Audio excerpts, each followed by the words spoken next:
안녕하십니까. 실전사주풀이 시간 90번째. 오늘은 아내에게 쥐어 살아야 편하다는 남자분 사주를 가지고 실전사주풀이를 해보겠습니다. 오늘 실전사주풀이는 제게 상담 오신 분 사연을 가지고 사주풀이를 해보도록 하겠습니다. 먼저 어떤 사연인지 들어보시도록 하겠습니다. 어느 날 연세 지긋하신 여자분께서 전화로 상담 예약을 하시고 정해진 시간에 상담을 오셨습니다. 상담 오신 주제를 여쭈니 이렇게 말씀을 하십니다. 선생님, 제 아들 녀석이 하나 있는데 너무 며느리에게 잡혀 살고 꼼짝을 못합니다. 그러니 저도 며느리 눈치를 봐야 하고 너무 아들 녀석이 며느리에게 잡혀 살고 심지어 아들은 오히려 며느리에게 잡혀 사는 게 편하다고까지 하니 제가 걱정이 되어 진짜 아들이 며느리에게 잡혀 살아야 하는 팔자인지 선생님께 속 시원히 듣고 싶어 왔습니다. 라고 하십니다. 저는 아드님 사주를 풀어보고 그 어머님께 말씀을 드립니다. 어머님, 아드님은 며느님께 대항할 수 없는 사주입니다. 또 그렇게 해야 가정이 편하고요. 요즘 시대에는 다들 그렇게 아내에게 져주고 사는 시대이니 어머님이 이해하시고 사시는 게 좋습니다.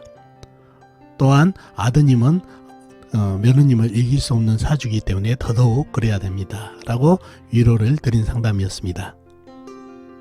제가 이렇게 말씀을 드리고 나자 어머니는 팔자가 그러니 어쩌겠냐고 푸념을 하시면서 상담을 마친 사연이었습니다. 자, 그럼 상담 오신 아드님이 어떤 사주이길래 부인에게 꼼짝을 못하고 오히려 맞추고 사는 게 편하다고 했는지 사주를 보면서 알아보도록 하겠습니다. 자, 이 사주가 오늘 여러분과 같이 풀어볼 상담 오셨던 분 아드님 사주가 되겠네요. 며느님한테 너무 잡혀 살아서 걱정이다 하는 분 사주네요. 병진년, 갑오월, 임자일, 병오시에 태어나신 남자분이시네요. 자, 병진년생이면 76년생이시죠? 76년생이면 2019년도 44살이 되는 남자분이 되겠네요. 자, 사주를 파악하기 위해서 오행이 분포부터 알아볼까요? 본인이 임수, 큰물, 호수같이 큰물이 되겠죠? 병화, 큰불. 그 다음에 진토는 큰 흙, 광활한 대지. 간목은 큰 나무. 오화, 작은 불. 그러면 이 오화도 작은 불이 되겠죠? 자수, 작은 물, 병화, 큰 불. 이렇게 오행이 형성되어 있네요. 오행 중에서 불기운이 제법 많죠? 불기운이 제법 많고 보이지 않는 오행은 쇠가 안 보이네요. 쇠. 지장간에도 안 보이는 것 같죠? 이런 형국이고. 자, 육친도 한번 알아볼까요? 육친.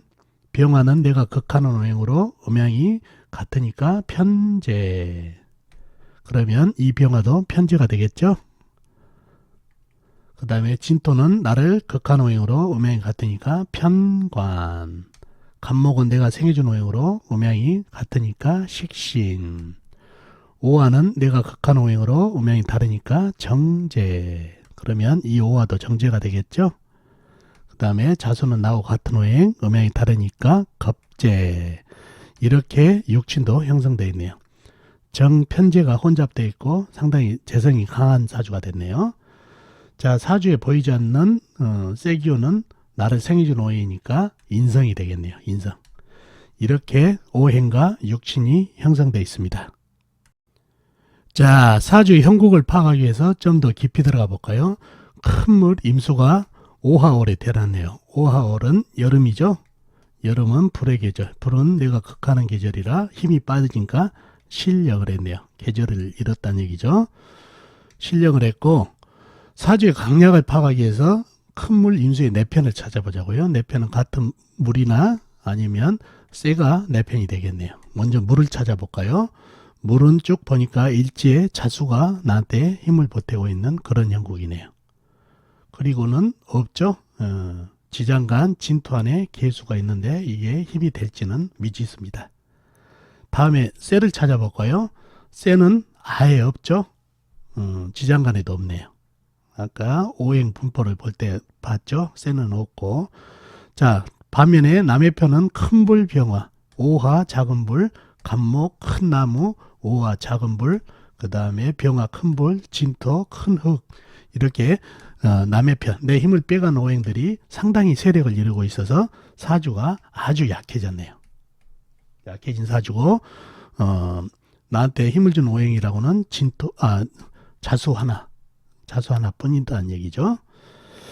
자, 그래서 약해진 사주인데, 이 사주가 인병충, 좌우충이 보이네요. 그래가지고 불이 꺼지나요, 이게? 그리고 충이 되나요? 보자고요. 인병충, 좌우충이 되면은 불과 물이 1대1로 만나면 이 불이 꺼지게 되는데, 이 불이 꺼졌나 보자고요. 자, 이 물이 하는 일이 뭐죠? 둘 중에 하나죠. 나무를 생하던가 아니면은 불을 끄던가. 둘 중에 하나였는데 옆에 바로 보니까 큰 나무가 옆에 보이네요. 그러면은 이 임수는 인병충을 하지 않고 수생목이 들어간다는 얘기예요.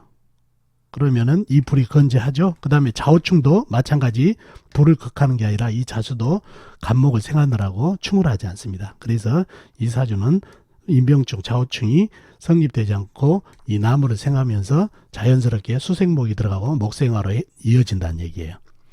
그래서 이 사주는 자칫하면 인병충, 좌우충 해가지고 이 불이 시간에 있는 시주에 있는 불들이 꺼진다고 볼 수 있는데 아니다는 얘기죠.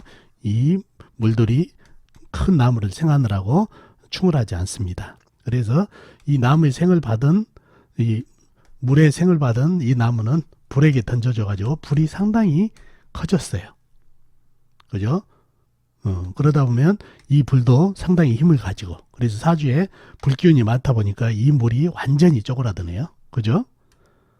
자, 용신은 자수가 되겠죠? 자수가 되는데 이 자수가 나한테 보탬을 되나요? 이 자수도 자기 살기 바쁘죠? 이 많은 열기에 본인도 증발하기 일보 직전이라 임수를 도운다는 것은 말이 안 된다는 얘기예요. 그래서 용신도 상당히 약한 사주라 좀 굴곡이 있는 사주가 되겠네요. 더군다나 재성이 너무 강하다. 이 불들 보이시죠? 재성이 강하다. 재성은 뭐죠? 남자에게는 재물, 그 다음에 배우자. 즉 여자가 되겠죠? 이 재물한테 대항을 못하고 휘둘린다는 얘기예요. 그리고 배우자, 여자에게도 대항을 못하고 오히려 본인이 휘둘러야 되는데 휘둘림을 당한다는 얘기예요. 그래서 재물 쫓아가면 안 되고 재물 굴곡이 상당히 많은 사주고, 그 다음에 악처주의를 해야 되는 그런 사주가 됐는데, 자, 이런 사주가 임수가 이 불에게 꼼짝을 못하는 상태다 보니까 이 구조대로 갔다는 얘기예요. 불이 배우자다 보니까 이분 부인이 되겠죠. 부인에게 꼼짝을 못한다는 얘기예요. 그러면 꼼짝 못하면 어떻게 해야 되나요? 종을 해야 되겠죠. 종을 한다는 거는 따라가야 된다는 얘기예요. 거스르게 되면은 한 방에 이 증발이 돼버린다는 얘기예요. 그래서 이분이 부인에게 공처가 되면서 종을 하고 있다는 얘기예요. 그리고 그게 더 편하다는 얘기예요. 왜? 본인이 이 불한테 대항할 힘이 전혀 없는 상태에서 대항해봐야 오히려 본인만 증발이 돼버리기 때문에 종을 한 게 편하다는 얘기예요. 그래서 사주 구조를 봐서라도 이 많은 불에게, 불이 재죠? 재에게 대항을 할 수 없는 구조다 보니까 오히려 종을 한 게 편하다는 말씀을 드린다는 얘기죠. 그리고 이 사주에서 정편재가 혼잡돼 있죠. 정편재 혼잡돼 있으면 뭐 바람기라든가 또 일처종사가 안 되고 여러 가지 이제 여자 굴곡이 있는 사주가 되는데, 이 사주는 재성 혼잡이 성립되나요? 이렇게 정편재가 혼잡돼 있어서 아니죠. 여자 사주도 마찬가지고 남자 사주도 마찬가지예요. 사주에 힘이 어느 정도 있어야 이 정편재, 이 재성을 갖다가 본인이 수용할 수 있는 힘이 있어야 정편재가 혼잡되어 있는 게 성립이 된다는 얘기예요. 근데 수용은커녕 본인이 이 불에 의해서 죽게 생겼다는 얘기예요. 증발하게 생겼다는 얘기예요. 근데 이 불을 수용했다가는 본인이 증발해 버리니까 수용을 못 한다는 얘기죠. 그래서 정편재 혼잡이 성립되지 않습니다. 여자 사주에서도 마찬가지 관성을 수용하려면 어느 정도 힘이 있어야 정편관 혼잡이 성립되듯이 남자분 사주에서 어느 정도 힘이 있어야 정편재 혼잡이 성립된다는 거. 그러나 이 사주는 너무 약해가지고 불에게 대항을 못하고 수용했다가는 본인이 증발되기 때문에 성립이 안 됩니다. 아셨죠? 그러면은 이 좌우충 하니까 혼파살도 성립이 안 되겠죠? 수생목을 하기 때문에. 이런 사주가 됐습니다. 자, 어떻습니까, 여러분? 오늘 사주풀이 도움이 되셨나요? 도움이 되셨으면 좋겠습니다. 다음 시간에 뵙도록 하겠습니다. 안녕히 계세요.